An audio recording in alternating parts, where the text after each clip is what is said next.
it's almost like with Batman, you know, he has the Batman signal. He goes, rushes out, puts on his gear, and he gets out there and fights the crime. I'm that way with comments, aren't I? Comments on my video.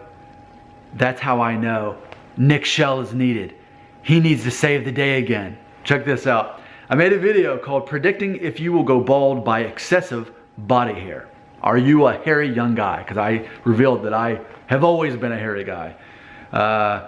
Brian Cromartie has this to say, and it's intelligent, and I think I've even referenced this kind of concept before. Here it is.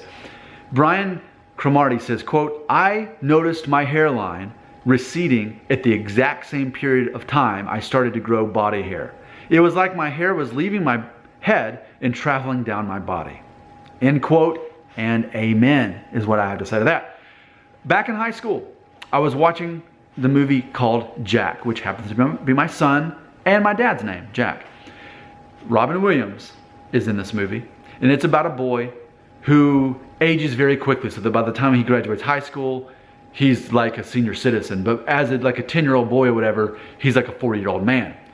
And there's a scene where he goes to a bar and he talks to this other guy who's also in his 40s, and they start talking about what it's like to age. Now, Robin Williams' character Jack in this movie is really a boy, but he looks like a man, so he's treated that way when people don't know who he really is.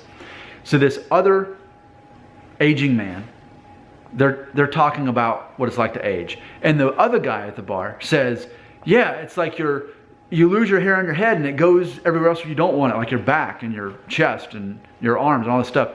And then Robin Williams says something like, yeah, it's like God's cruel joke, right? And they laugh about it. I have always remembered that part of the movie. It just always stuck out with me because I guess because yeah, that is what happens.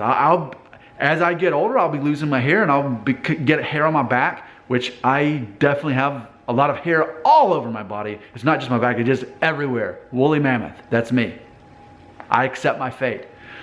So, yes, Brian, many of us men completely, easily, instantly relate to you. That tends to be kind of how it works.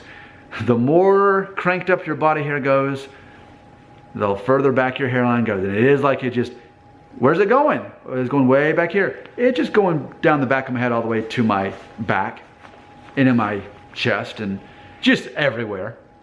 Yeah, that theory, to me that's common sense, and yes, you feel that way because it's true, Brian. And I like you, Brian. Well, it's funny though, I wanted to point this out. Someone commented on what Brian said. 7860092 said, quote, now Nick's gonna have to make a video on your comment, LOL. And then KS said, that's exactly what happened to me. So I just like that because it is true. It is true that I love the collaboration of this. If you're a part of the millennial generation, which arguably was from about the time I was born in the early 80s to the time of like, I think 1996, which is about the time the movie Jack came out. Supposedly, I think that's the run of millennials. Something millennials do, we're collaborative. We love to collaborate. Instead of competing, we want to collaborate. We know that we are better by joining forces, man. And I love so much responding to comments. Whether they're negative or positive, I think there's something we can learn, at least if nothing else psychologically about it. But this one's less about psychology. Brian is just pointing out a simple fact. That tends to be the case. And it just goes back with all my theories. Going back to why Asian men, they struggle to grow a good looking beard, but they also tend to keep most of their hair most of their life.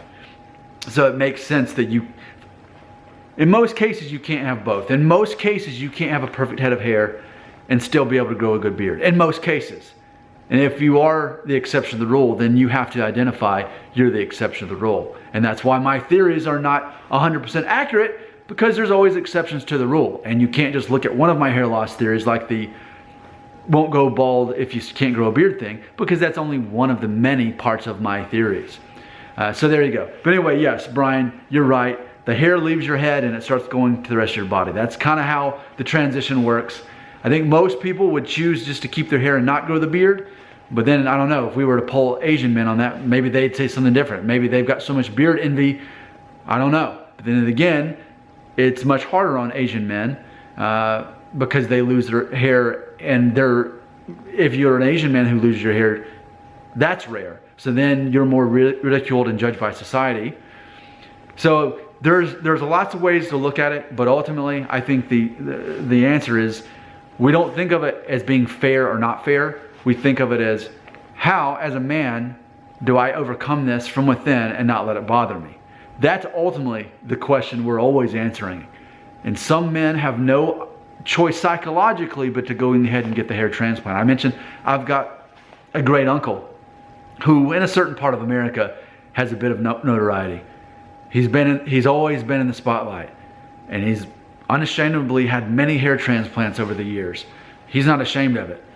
That's what it took for him to get what he needed out of being in the spotlight and being a confident person. I'll never need that. But you've got to do what works for you. It's a matter of accepting reality and figuring out, okay, what's my plan from here? How am I going to still be a confident man with this hair loss?